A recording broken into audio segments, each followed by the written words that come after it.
Hello, everyone, and welcome to episode 18 of The Meeting Place. My guest this week is Rabia Mahmood. Rabia, how are you doing today? I'm good, thank you. How are you doing, Jonathan? I'm good also. Now, we were just talking before we started recording that I noticed, you told me you're a double major in human bio and psych. And I said, I feel like that's really common, that I've actually interviewed one or two people already who have that exact double major. And you had some really interesting rationale for why that was. So tell everyone why it is that you think that's such a common double major. I think one reason people choose human biology and psychology as a major because they have a lot of aspects that are similar, but then there are some that are different, especially in social psychology, where there are some aspects that are similar, but it's more humanities and sociology. But in the other case, which is cognitive psychology, it's more biology related, but again, there's some aspects that are different there. So I think a lot of people just want to stay in the same field, but also explore different things. So I think that's why people choose these two different majors. Yeah. Okay. I was actually more inclined towards choosing biology majors, like two biology majors, but then I spoke to my academic advisor about it, and then she guided me and she told me that I should try to explore different options, and like I'll have more choices if I choose a different field than not different field, but different major. Right. And the psychology was one such major that seemed like a good program to choose. Mm-hmm. Yeah, I kind of understand that. You don't want two things that are so similar that really there's so much overlap in the actual education of it that it's you end up like a really good expert in one thing, but it's not as broad as taking these two things, for example. Yeah. Now, was this the plan from the very beginning when how did you end up at UTSC, and were these the programs you were going to take right away? Oh, it's my path to UTSC is very convoluted. Oh, perfect. That's the story we want to share. Yeah. So I actually started in engineering science at St. George for my first year. And kidding. Yeah. I transferred after my first year to UTSC. In my 11th grade, I did co-op education. So I was interning. I did an internship at endoscopy unit at Mount Sinai Hospital. And at that point, I was very inclined towards choosing medicine as my field. My dad is a doctor, so I was always throughout my life just exposed more towards healthcare and seeing him treat patients and all that. So that's why I was more inclined towards healthcare. And then later on, when I did that, I saw I shadowed the doctors and saw how they conducted the procedures, and I saw them using the endoscopes and the machines. And it seemed it's not as invasive, but it still seemed a bit invasive. And I wanted to look into that and see if there's a less invasive way to do these procedures. And that's why I wanted to do biomedical engineering. But later on, that's why I chose engineering science, because you can choose biomedical sciences as your major later on. Okay, so it's like the interest in medicine brought you into the interest in how people conduct medicine based on the tools they have, and somehow you ended up back on the medical side. Yes. So in my first year, engineering, just didn't seem like the right path for me. I took a few courses, which were the design courses, which always had a medical aspect to it. So first semester, it was a first year kit for sports. And second semester, it was just designing a machine to monitor repetitive strain injury in a musician. So in both cases, there was a medical aspect of it. And just at the end, I learned it was just the medicine part of it that interested me rather than just the whole engineering. So that's why I transferred to life sciences, because it's a better path to medicine than engineering is. But at that point, I was too late to transfer to St. George, but the internal transfer to UTSC was open. So that's why I transferred. It was a bit difficult because the commute is longer to UTSC and everything, but the campus is great. It feels like a community, rather than St. George is such a huge campus, and sometimes you don't get the feeling there. And then there's more interactions with your professor, smaller classes, and it's much better. So that's why I stuck with my decision to stay at UTSC. That's fascinating. I guess I don't really think that much about the number of students who transfer to our campus, but you're the second student in a row I've interviewed, and I didn't know they were a transfer student before I interviewed them. It's funny, right? Because we all only have the relationships from the stuff, the way that we've worked together. So like I know you from the clubs you've worked on, but like I had no idea about the history of how you ended up where you are now. So yeah, that's my icebreaker. That's great. That's awesome. It's a cool story to be able to tell people. And I especially love about it that like you went from, I've definitely talked to people who've gone from one thing and while doing something, they decided I actually am more interested in this and gone that way. But then you went that way for a bit and then you came back and like it all kind of worked out, right? It's not like you don't, you're not really stalling your career academically or in the post-graduation world by trying something and then deciding, actually, I like the first thing I was doing and coming back to it. I mean, it's really, you had to have that experience to understand that definitely was what you're interested in, right? Definitely. And I think I would have regretted it if I never explored engineering. So it's definitely a good option, like a good idea to do that in my first year and then transfer back to like life sciences. Oh, that's great. Hopefully medicine. Yeah. Okay. Awesome. So we'll talk about what you want to do post grad at the end of all this. I might have an idea, but I'm still going to let you talk about what your path is. But let's talk about how you got from there when you started at UTSC up until now, because as I mentioned, the way that we know each other is through your involvement with some clubs. And I don't remember what the first club was of the two that I know we're definitely going to talk about today, but was it the blood team or was it the Visual Arts Club? Which one was the first club that we probably worked on an event for? It was UTSC blood team. That was in my second year, and then Visual Arts Club was third year. But for UTSC blood team, I started as a vice president internal. So they were like the number of duties were less as compared to like a president of the group.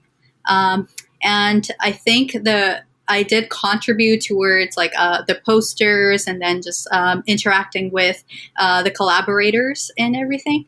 But it wasn't me organizing those events at that point. Okay, gotcha. Now, was that club brand new when you got involved with it? Yes, it was actually. Okay. Yeah, I remember that. So how did that come up that you ended up just being a VP on a brand new club in your second year? Was somebody approach you or did you just find the club some other way? Oh, someone approached me. So it was my friend who started the club. And then since she was just starting, she just wanted to start working with people that she knew and then recruit more people. So that's how it started. And then what's her name? I can picture her. Maliha, right. I remember meeting with her. Yeah. Yes. So that's how I started as a VP. And then I just continued because the goal, and it was very rewarding just working with the UTSC blood team because as part of the group, we try to raise awareness for blood and organ donations through all these events that we had.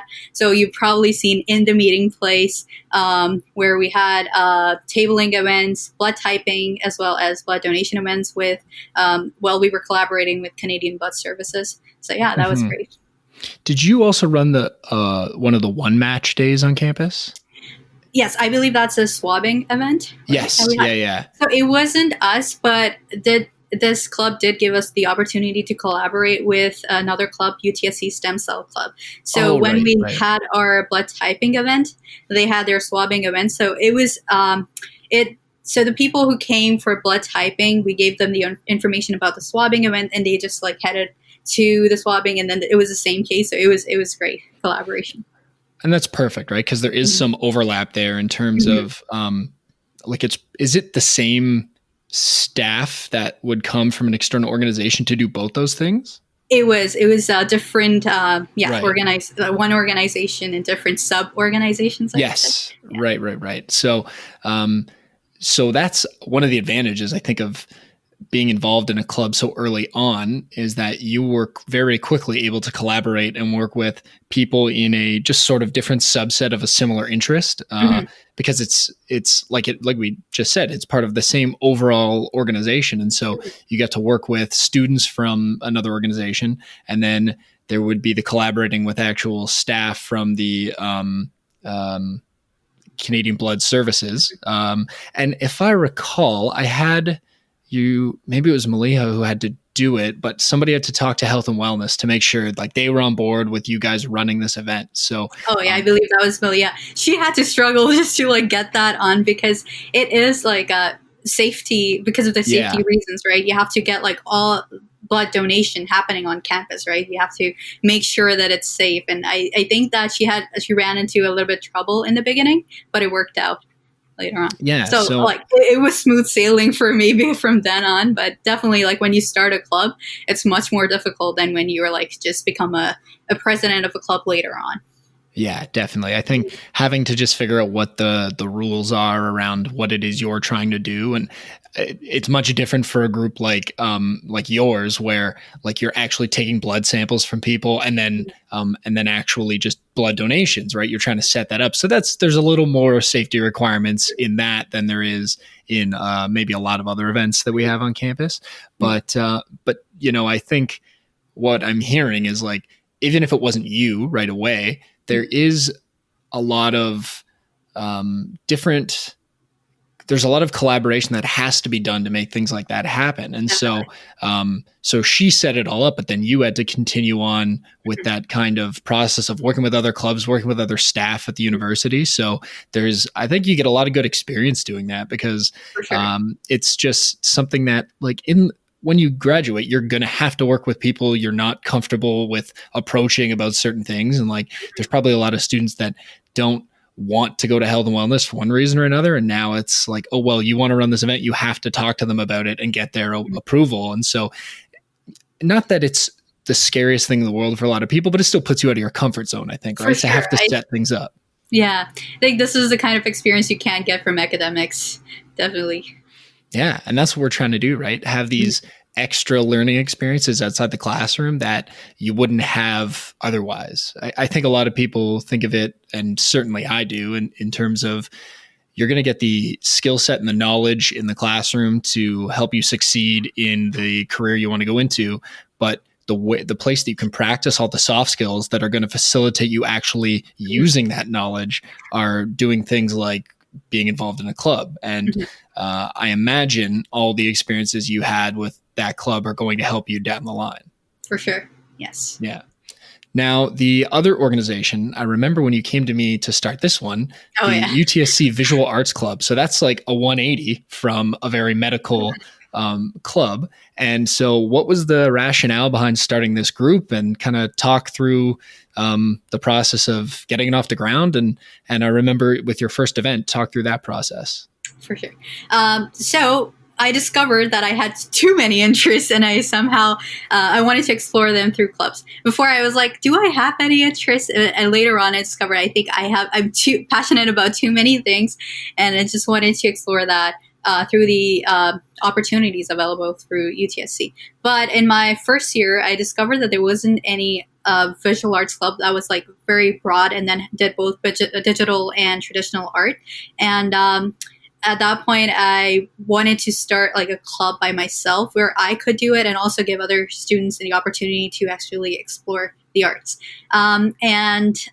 So I actually co-founded the club in the beginning in my third year, I believe. So first year, it was just a lot of just getting used to these dates, the deadlines, the affair, like all these affairs that you need to keep track of, like the budgeting affairs and the finances, just sponsoring and just collaborating with other artists. Because one part of the club was just to ask artists to come in to plan out events and also to lead painting workshops and all painting workshops, sketching workshops. So I think the difficulty I had there was that it wasn't funded, right? Because they were considered guest speakers. And so I had to figure out how to fund those workshops. And, there's like a specific way you have to do it, right? Like it can't be an honorarium. They have to invoice you. But if they're not typically used to invoicing someone to receive payment, it's a little bit different. They're used to maybe just getting like, here's some cash for helping out, but the we can't really function that way, right? So you had to navigate all of that. For sure. And in the beginning, we didn't want to charge the membership fee to do that because we wanted to attract more, and we just started, right? So we didn't, definitely not a lot of people would pay that fee for a club that just started out. So in that case, we were figuring out how to fund these events without actually charging the membership fee.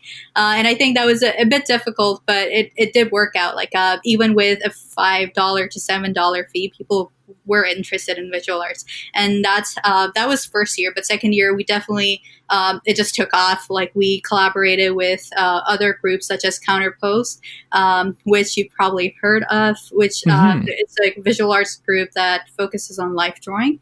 And we had our big event then. It was drawing with or painting with Bob Ross event. And, that's awesome. Yeah, so we had all the materials there, and I think that was one reason people don't usually explore their interest in arts, because they don't have the materials, right? And they cost a lot. So just buying it all in bulk and having it available during the events definitely helped a lot, and a lot of people were interested in doing that. And so that was our first event, and then first event in their second year with collaborating with another group on campus. And then we also had a different collaboration with, I believe, Pumped for Post-Sec, which is a group which mentors high school students off campus just to get them interested in post-secondary education. So in one event, we gave a presentation, and then we had there was a mini club fair where people just came to like talk about the extracurricular activities that are available on campus. So yeah, these are some really great collaboration opportunities that we had. You know, with Counterpose, it's funny, you mentioned them and I was like, I know the club, but I couldn't remember what I knew them for. And then I was thinking about it.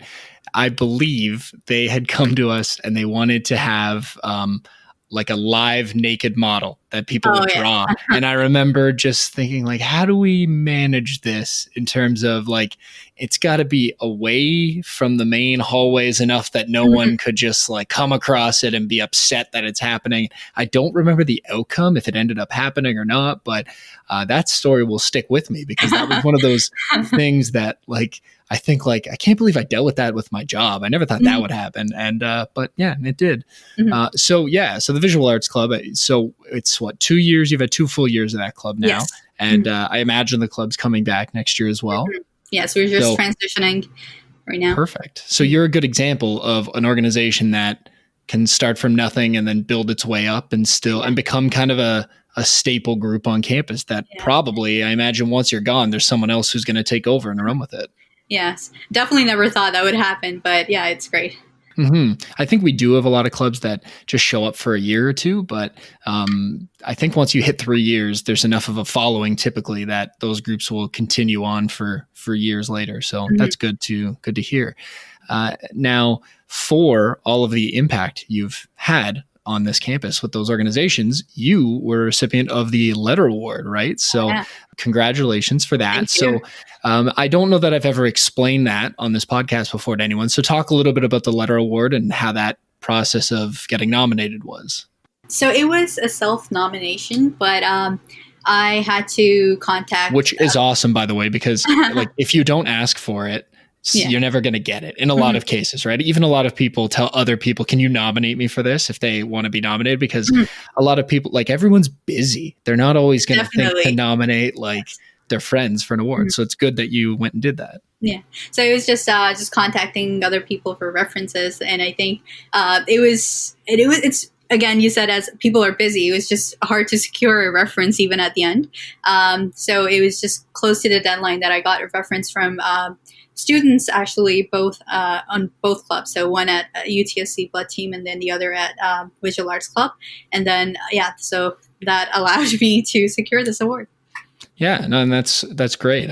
So I'm actually on the selection committee for the award, and I remember I had to specifically say I couldn't fairly judge your application, so I had to have someone else go and judge it. So we make sure it's impartial because so many staff working with so many students, we don't want to give anybody a leg up. So I believe I spoke to Norm about it too, and he knew me, so that's why he's like, nope, I can't do that. Yeah, I actually remember that because we had a spreadsheet with who was going to review whose and then bring it to the larger committee. So so now the ceremony this year didn't happen as normal. So I don't remember what did happen, but I know that COVID got in the way and we couldn't have a typical ceremony. So what ended up being the sort of Oh, was it the Instagram posts of all the award winners with quotes?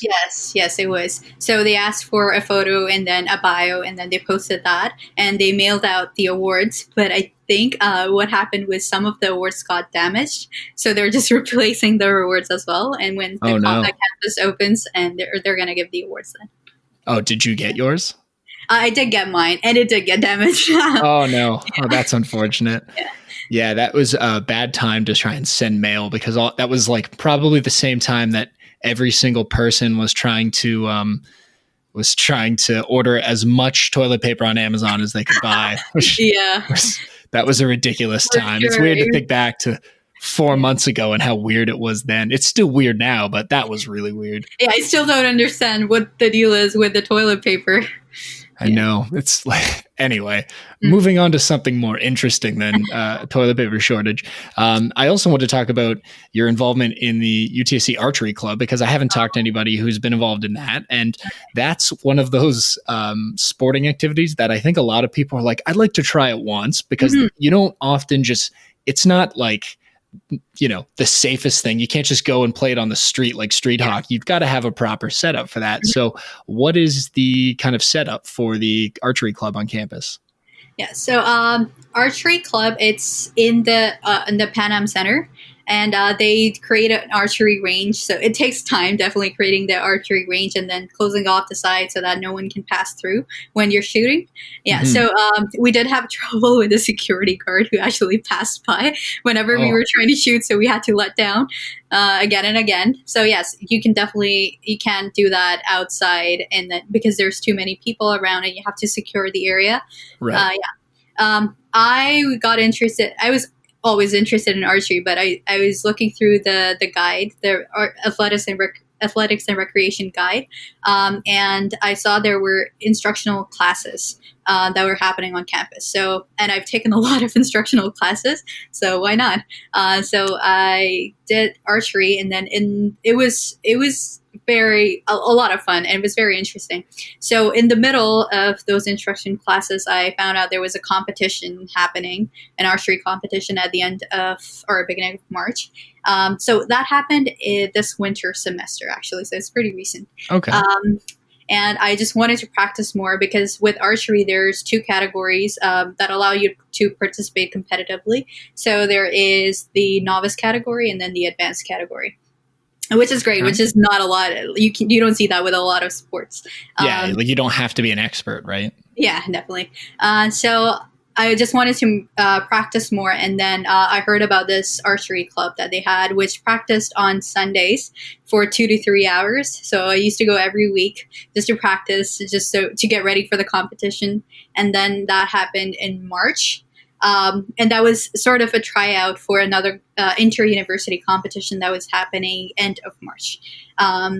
So I did qualify for that competition, but because of COVID-19, they canceled the competition. So the tournament didn't happen. Well, that's too bad. But but I am curious, when you mentioned the instructional courses, are those offered for free? No, you have to pay a little. It's not as much, but you do have to pay a little. Yeah, I seem to remember most universities, including ours, it's a small fee for the instructional classes in particular, because the idea is you can go and try out a variety of things at a low cost and then see what interests you. Yes. So I've tried like tennis, basketball, archery, and all these sports, and it's a good option to have those instructional classes rather than joining a club and then being committed to the club there. Yeah. And I guess, is archery the one that kind of stuck the most, that resonated with you? Definitely. That's the only one that I joined a club for. Oh, perfect. So like, what is it about archery that you like so much? I felt like I had a knack for it. And when I was practicing it, it was because when I participated in the competition, I was the second position holder. So there was that too, but also it just seemed so interesting, right? Just hitting a target and just practicing your aim. Yeah. Okay. And I mean, I think, like, I'm thinking about archery, and I've done it at like camps and stuff in the past when I was younger, and you're really only competing against yourself. I mean, sure, in the competition, you have other people and they could score higher than you could, but like it's not like tennis. I'm thinking of another example. Use tennis where there's someone on the other side and they've got to hit the ball back and you have to react to that and then somehow hit the ball in a way that beats them. But with archery, it's just you focusing on the target. It's very solitary, I would think, compared to a larger team sport.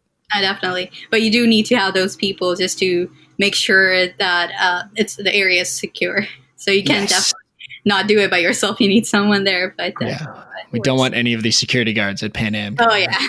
Oh, yeah. That would not be good for anyone. All right. So now you are, I guess you're coming back for another year then, right? No, actually, I am finishing up my studies this summer and will be graduating in November. Gotcha. All right. So you've got, how many courses are you in right now? Just one course. So this last course. Just one to finish it off. Yes.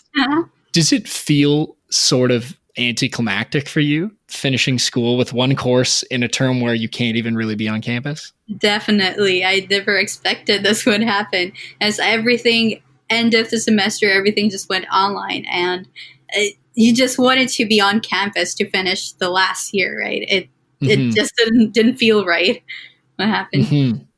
Yeah, it's certainly been a weird shift for a lot of people. And I'm now remembering when you and me chatted last week, because you have that one course, like you have a lot of free time right now. So a lot of time to kind of think about that and I guess reflect on the time you've had at university, which is great because I realized a couple of weeks ago that for a lot of students, when I'm interviewing them here, that's their chance to really reflect on their experience. And that was like an unintended consequence of doing this podcast. The original idea was just for other students to like feel connected to campus. Like, oh, I heard about that club. Now I want to get involved.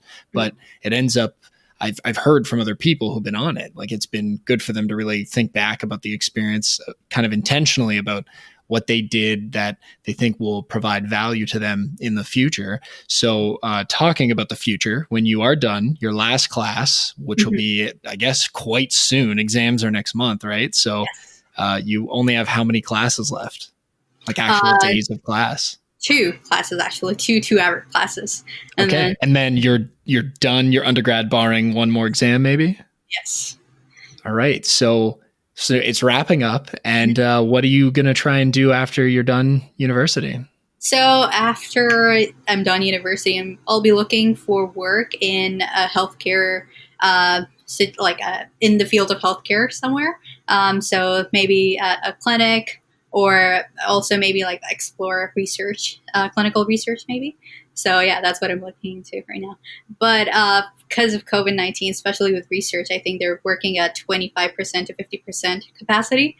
So it's not looking good for that. But yeah, I do think the one advantage you might have is that whenever this whole thing settles down, there's going to be a realization and funding provided for the fact that health promotion is very important, and understanding diseases and trying to prevent them from causing what has become 4 months plus of most people being stuck at home, for the most part. I think that'll be kind of a booming field. So you might end up in a good spot, but it might take a couple years for that to kind of pick up. But your skill set's, I think, definitely going to be in demand. Which reminds me, with the UTSC blood team, we actually participated in this campaign called 1,000 Donors, which was started by healthcare and medical school students at UBC, but it became a national campaign to try to recruit more blood donors because the blood donation rate was down because of COVID-19. And I think that was also just like being part of the UTSC blood team allowed us to contribute to that, just to raise awareness for blood donation and recruit more donors for that. So that's great. So you actually kind of get to help out in the recovery of the people who are probably suffering from COVID-19 while it's happening. Oh, that's great. That makes me want to do something to help out more than I am doing. So I'm going to have to go find out where my local blood clinic is too. Sure. All right. Well, this has been very positive conversation. So thank you so much for talking to me today and sharing your experience, and good luck with your final 2 classes and your last exam. And hopefully this is always weird with students where I'm like, am I going to be in your physical presence again at some point? Because if I go back to campus, but you're not there, that's not the normal way we kind of part ways with students, but maybe I'll see you at graduation, online, in person, whatever it's going to be. Who knows? Hopefully in person, but yes. Hopefully in person. All right. Thanks again, and have a great day. Thank you for having me. You too.